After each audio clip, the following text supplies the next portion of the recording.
તઘરા નગરીના વ્યવહારી દત્ત અને તેની સ્ત્રી ભદ્રાને એકનો એક પુત્ર અરહણક અરણિક હતો. દત્ત અને ભદ્રાએ એકવાર અરિહંત ભગવાનની વાણી સાંભળી અને તેમને બંનેને વૈરાગ્ય જાગ્યો. બંને દંપતી સંસાર છોડવા તૈયાર હતા, પણ નાના બાળક અરણિકનું શું કરવું તે વિચાર તેમને મૂંઝારતો હતો. ઘડીક કોઈને ધન સંપત્તિ સાથે પુત્રને સોંપી દીક્ષા લેવાનો તે વિચાર કરતા, તો ઘડીક તે મોટો થાય ત્યારબાદ દીક્ષા લેવાના વિચાર ઉપર આવતા. બિલાડીને દૂધ સોંપીએ તો કેટલો વખત સચવાય, તેમ ધન સંપત્તિ સાથે નાના બાળકને સોંપીએ તો સાચવનાર બાળકને સાચવશે કે સંપત્તિને ઉઠાવશે, તે આશયે સોંપવાના વિચારમાં મંદ પડતા. સાથે સાથે એ પણ વિચાર કરતા કે માનવ માત્ર નસીબ સાથે લઈને આવે છે. તેના નસીબમાં સંપત્તિ હશે તો રહેશે અને જવી હશે તો જશે. મા બાપ સંસારમાં હોય તો એ ઠેઠ સુધી થોડું જ બાળકને સાચવી શકે છે. આપણે શા માટે સંસારમાં રોકાવું? આયુષ્યનો ભરોસો થોડું જ આપણને છે કે છોકરો મોટો થશે ત્યાં સુધી જીવશું. આમ ઉલટા સુલટા વિચારો બાદ બંને એક જ વિચાર ઉપર આવ્યા કે આપણે દીક્ષા લઈએ અને બાળક પણ દીક્ષા લે, જેથી તેના તરફના ધ્યાનથી આપણા સંયમમાં પણ ખેદ ન થાય. દત્ત અરહન્નક અને ભદ્રા ત્રણેયે દીક્ષા લીધી. ભદ્રા સાધ્વીઓ સાથે વિચરણ કરવા લાગ્યા અને દત્ત તથા અરહન્નક સુવિહિત આચાર્યના સમુદાય સાથે શ્રમણપણામાં જીવન પસાર કરવા લાગ્યા. અરણિક સાધુ બન્યા છતાં તેને પિતા મુનિની શીતળ છાયામાં કાંઈ પણ અકાકરું ન લાગ્યું. દત્તમુનિએ સંયમ લીધું, પણ પુત્ર ઉપરનો રાગ હોવાથી તેમની સારસંભાળમાંથી તેમનું ચિત્ત ખસ્યું નહીં. રખેને અરણિકને કાંઈ પણ દુઃખ ન પડે તેની તે બહુ કાળજી રાખતા. ટાઢ, તડકો બધામાં તે રખેને દુઃખી ન થાય તેનું ધ્યાન રાખતા અને ગોચરી વગેરે બધા કાર્યો કરવાના તે કરી આપતા. સાથેના સાધુઓ બાળ સાધુને શા માટે ભિક્ષા માટે મોકલતા નથી તેમ કહેતા તો તે કહેતા કે ઘણા દિવસ છે, શીખશે. સમય જતાં ઉનાળામાં દત્તમુનિ કાળધર્મ પામ્યા. ગોચરીનો બોજો અરણિકને માથે આવ્યો. 2-4 દિવસ તો સાથેના સાધુઓ ગોચરી લઈ આવ્યા, પણ પછી અરણિકને ફરજિયાત ગોચરી માટે નીકળવું પડ્યું. બરાબર 12 વાગ્યાનો સમય હતો. ભૂમિ ધોમ ધકતી હતી. ઉઘાડે પગે, ઉઘાડે માથે યુવાનીમાં પ્રવેશતો રૂપનો અંબાર યુડાન અરણિક મુનિ પાત્રાની જોડી લઈ બીજા સાધુઓ સાથે ભિક્ષા માટે નીકળ્યો. ભિક્ષા કેમ માગવી અને તે કઈ રીતે મળશે? આ બધા વિચાર વમણોમાં ગુંજવાતો તે વસ્તી બહાર નીકળ્યો, પણ અંગારા વરસાવતી ગ્રીષ્મ ઋતુએ ડગલે ડગલે તેને થોભાવ્યો. સાથેના સાધુઓ તો તડકાથી ટેવાઈ ગયેલા હોવાથી સપાટાબંધ આગળ નીકળી ગયા. અરણિક એકલો પડ્યો. થોડું તડકામાં તો થોડું છાપરાની છાયા નીચે ચાલી અરણિક આગળ વધ્યો. ત્યાં તો તેનું ગળું સૂકાવા લાગ્યું, પગ દાજવા લાગ્યા અને માથું તપવા લાગ્યું. તેવામાં તેણે સામે એક હવેલીના છજ્જાનો છાંયડો દેખ્યો. ઉતાવળો ચાલી અરણિક છજ્જા નીચે આવી ઊભો રહ્યો. અરણિકના હૃદયમાં અનેક વિચારધારા ચાલી. પિતા શિરછત્ર કહેવાય છે, તેનો સાચો ખ્યાલ અને સંસારમાં જીવન નૌકા ચલાવવી કેટલી કપરી છે એ બધું તેને અનુભવાવા લાગ્યું. સમય જતો હતો તેમ તડકો વધતો હતો. ભૂમિ વધુ ધીકતી હતી. અરણિક આગળ વધવાનું મન કરે છે, પણ તડકાની ગરમી તેના પગને ઉપડવા દેતી નથી. ત્યાં એક દાસી આવી અને કહેવા લાગી કે મહારાજ, પધારો અંદર. અરણિકે માન્યું કે ભાવુકનું ઘર હશે અને ભિક્ષા માટે બોલાવે છે. અરણિક મકાનમાં દાખલ થયો ત્યાં મકાનની ધણિયાણી કે જેના પતિ પરદેશ હતો તે યુવાન સ્ત્રી હાથ જોડી સામે ઊભી રહી અને મુનિ પોતાના મકાનમાં નહીં પણ જાણે પોતાના હૃદયમાં પ્રવેશતા હોય તેવું માની કહેવા લાગી, આપને શાની જરૂર છે? મુનિએ નીચું મુખ રાખી કહ્યું, ભિક્ષા માટે હું નીકળ્યો છું. દાસીને સંજ્ઞા કરી સુંદર લાડુ મંગાવ્યા અને સાધુના પાત્રામાં વહોરાવ્યા. મહારાજ, તડકો ધકધકે છે, આપ ઉપાશ્રયે ક્યાં જશો? પાસેના ખંડમાં બેસી આપ ગોચરી કરી લો, અહીં જગ્યાનો તોટો નથી.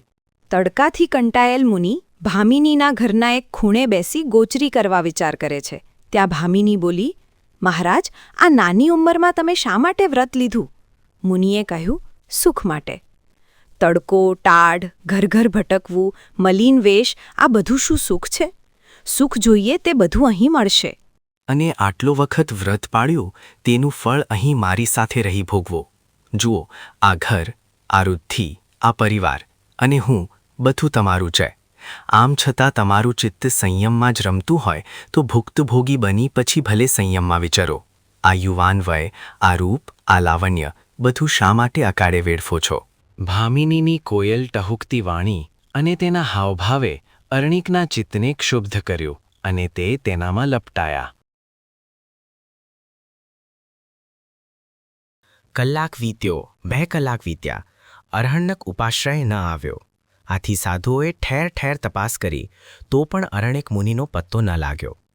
છેવટે અરણિક વહોરાવા ગયા હતા, પણ ત્યાંથી પાછા નથી ફર્યા તે સમાચાર અરણિક મુનિની માતા ભદ્રા સાધ્વીને પહોંચ્યા. એકના એક પુત્રને લાડે કોડે ઉછેરી વૈરાગ્યવાસિત અંતઃકરણ દીક્ષા લીધેલ ભદ્રાએ કોનો પુત્ર અને કોનો ભાઈ આ બધું ઘણું વિચાર્યું, છતાં ચિત્ત ઠેકાણે ન રહ્યું. તેણે ઠેકાણે ઠેકાણે પૂછપરછ કરી, પણ કોઈકે મુનિ અહીં નીકળ્યા હતા, પણ ક્યાં ગયા તેની ખબર નથી. તો કોઈકે તડકે દાચતા, તૃષાથી તલસતા મેં ઊભેલા જોયા હતા, પણ પછી એ આગળ વધી કઈ રસ્તે ગયા તેની ખબર નથી, એમ કહ્યું. સાધ્વી ઉપાશ્રયે આવી. તેના આગળ આખો પૂર્વે ચિતાર ખડો થયો. પુત્રના અને અમારા સુખ માટે સાથે દીક્ષા લીધી. પુત્રને શું સંયમ આકરું લાગ્યું હશે અને દીક્ષા છોડી ચાલ્યો ગયો હશે? ના ના, ખાનદાન કુળનો મારો પુત્ર દીક્ષા છોડે તે કેમ બને? સંસારથી અજાણ્યા એવા એને શું કોઈ ભામિનીએ ભોળવ્યો હશે? હે અરણિક, તે કુળ લજાવ્યું અને દીક્ષા છોડી? અમારા ધારેલા તારા આત્માના ઉદ્ધારને બદલે તે તારી જાતને પતનના માર્ગે વાળી. અરણિકના અધપાતમાં દોષિત હું કે અરણિક? એ તો બિચારો બાળક હતો. મેં એનું હૃદય ન પારખ્યું, યુવાનીનો વિચાર ન કર્યો. માતા થઈ મેં પુત્રને સંયમ વિઘાતક બનાવી ભવો ભવ રખડાવ્યો. એનું શું થશે? સંસારમાં કેટલા ભવો સંયમ વિરાધક બની કાઢશે, અને હું પણ શું સંયમ વિરાધક નહીં? અરણિક, અરણિક, તે આ શું કર્યું? આ વિચારમાં ભદ્રા સાધ્વી ધીમે ધીમે ભાન ભૂલ્યા. શેરીએ, બજારે અને ચોટે ઓ અરણિક કરતા ભદ્રા સાધ્વી ઘૂમે છે. છોકરાના અને લોકોના ટોળે ટોળા પાછળ છે. જે મળે તેને પૂછે છે કે ભાઈ કોણે દીઠો રે મારું અરણ્યો યુવાન, નાનો રૂપાળો? સાધુ અરણિક હતો તેને તમે દેખ્યો છે? કોઈ હસે છે તો કોઈ આઘા ખસે છે. ગામમાં કોઈ સાધ્વીને જોઈ સંસારની વિચિત્રતા તો કોઈ મા બાપ સમજ્યા વિના નાના બાળકોને દીક્ષા આપે તો શું બને તેવી ધર્મનિંદા કરે છે. પણ સાધ્વી તો ઓ અરણિક કરતી બૂમો પાડે છે. ઘરે ઘરની બારીઓ ગોખે અને ઓરડાઓ સામે નજર નાખે છે, અને અરણિક જેલી આકૃતિ દેખાય તો દોડતી જઈ જુએ છે, અને તે અરણિક ન નીકળે એટલે તે ભોંઠી પડી પછડાય છે. એકવાર ગોખે ભામિની અને અરણિક બંને આનંદમાં બેઠા છે, ત્યાં લોકોના ટોળા સાથે અરણિક કરતી સાધ્વીને અરણિકે દેખી. અરણિકની આંખ સ્થિર થતાં અને ક્ષણમાં શોકમગ્ન થતાં ભામિનીએ તેને કહ્યું, ચાલો અંદર, આમાં શું જોવાનું છે? અરણિકની દ્રષ્ટિ સ્થિર થઈ. તેણે માતાને ઓળખી કે તુર્ત સડસડાટ કરતો નિસરણી ઉતર્યો. ભામિની તેની પાછળ દોડી. ક્યાં જાઓ છો, ક્યાં જાઓ છો? તે બોલતી રહી, અને અરણિક ઉઘાડે પગે ઉઘાડે માથે ટોળાની વચ્ચે બૂમો પાડતી લોકોની દ્રષ્ટિએ ગાંડી ગણાતી સાધ્વીને ચરણે જઈ પડ્યો અને કહેવા લાગ્યો, આ રહ્યો માતા, હું તમારો કુળને લજાવનાર, સંયમ ભ્રષ્ટ કરનાર પાપી અરણિક. પુત્ર, આ તે શું કર્યું? પૂજ આર્યે. મેં કાંઈ નથી કર્યું. પાપી વિષય વાસનાએ મને પછાડ આપી છે. તેણે મને ભાન સાન ભૂલાવી, કુળની મર્યાદા ભૂલાવી, અને હું અંધ બન્યો. તમારી સામે ઊભા રહેતા પણ મને લજ્જા આવે છે. વત્સ, તુજના ઘટેરે ચારિત્રથી ચૂકવું, જેહથી શિવસુખ સારોજી. પુત્ર, ઉપાશ્રયે ચાલ અને સંયમ ફરી સ્વીકાર. માતા, સંયમ વિના સિદ્ધિ નથી, પણ સંયમ તો ખાંડાની ધાર છે. તેના પરિસહ મારાથી સયા જાય તેવા નથી. પણ સંયમ વિના ઉદ્ધાર છે ખરો? ના માતા, મારા જેવા સંયમ ચૂકેલાનો તો કોઈ રીતે ઉદ્ધાર નથી. તું કહે તો અણસણ સ્વીકારું, પણ રોજે રોજના પરિસહ સહેવા તે તો ચિત્તવૃત્તિની અતિ સ્થિરતા વિનાના મારા જેવા માટે ઘણા કઠિન છે. તો શું અણસણ સહેલું છે માતા? ભલે અણસણ સહેલું ન હોય પણ હું સંયમભ્રષ્ટ બનેલો લોકોની આંગળીએ આ અરણિક જેણે સંયમ છોડ્યું હતું તેવો ચિંધાઉં. તેના કરતાં અણસણ લઈ થોડા વખતમાં હું મારા ઉગ્ર પાપનો નાશ કરું તો કેમ? સાધ્વીને સાંસારિક પુત્રમોહ ન હતો. તેને તો મારો પુત્ર સંયમ લઈ વિરાધી ભવોભવ રખડે તેનો દુઃખ હતું. તેથી કહ્યું, ભલે પુત્ર, અણસણ લઈ સ્વશ્રેય સાધ. અરણિક ઉપાશ્રયે પાછો ફર્યો, શરમાયો અને ફરી ગુરુ પાસે ચારિત્ર્ય લઈ તેણે અણસણ સ્વીકાર્યું. કર્મરાજાએ જે હથિયારથી અરણિકને પાછો વાળ્યો હતો તે હથિયાર સામે પૂર્ણ તૈયારીથી અરણિક ઝઝૂમ્યો અને તેમાં તે સફળ નીવડ્યો. તડકાથી ધગધગતી શિલા ઉપર જ તેણે અણસણ સ્વીકાર્યું. તડકાને પડવો હોય તેટલો પડવા દીધો. શરીરમાંથી પરસેવાના રેલે રેલા નીકળ્યા, ચામડી તૂટી, લોહીના રેલા નીકળ્યા અને ત્યાર પછી હાડ માંસ બધા બહાર નીકળ્યા. છતાં અરણિક સ્થિર રહ્યા અને દેહ પાડી દેવલોકે સંચર્યા.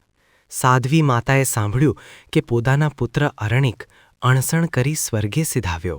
પુત્ર કાજે શેરીએ શેરીએ ઘૂમનારા ભદ્રા સાધ્વી આ સંભળી નિરાંત પામ્યા અને જેના સુખ માટે તલસતા હતા તે પુત્રે સુખ મેળવ્યું તેનો તેમને આનંદ થયો. અરણિક મુનિવરે આમ વિનય પરિસહ સહન અને લજ્જા આ 3 ગુણોનો આદર્શ જગત સમક્ષ રજૂ કર્યો. તેમજ ભદ્રા માતાએ કલંકિત જીવનથી પુત્રને ઉગારી હસ્તે મુખે અણસણ સ્વીકારવા અનુમતિ આપી. સાચી માતાનો આદર્શ જગત આગળ પૂરો પાડ્યો. અને ભદ્રા માતા અને અરણિક મુનિવર બંને ઉપદેશમાળા, ઉત્તરાધ્યયન, ઋષિમંડળ વૃત્તિ વગેરે અનેક ગ્રંથોમાં ગવાયા.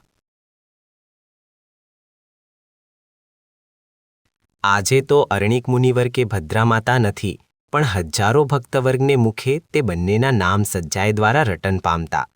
તે બંને જગતમાં પોતાના ગુણકીર્તનથી અમર છે. આપણે પણ તેમનું ગુણકીર્તન કરીએ.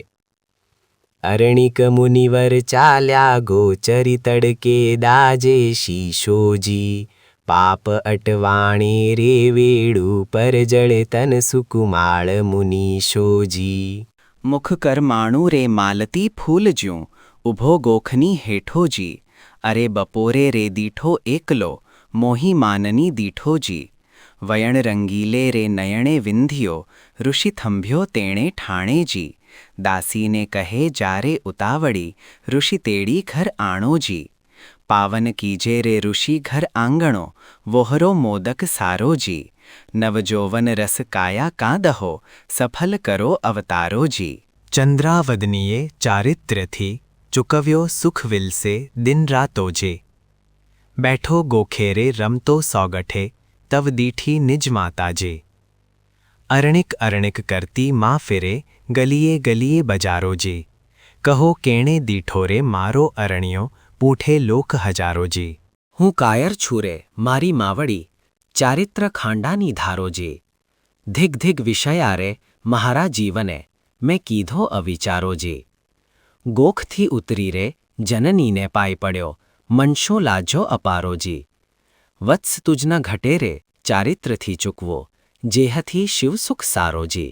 એમ સમજાવી રે પાછો વાળિયો આણ્યો ગુરુની પાસેજી. સતગુરુ દિયે રે શીખ ભલી પરે, વૈરાગે મનવાસોજી.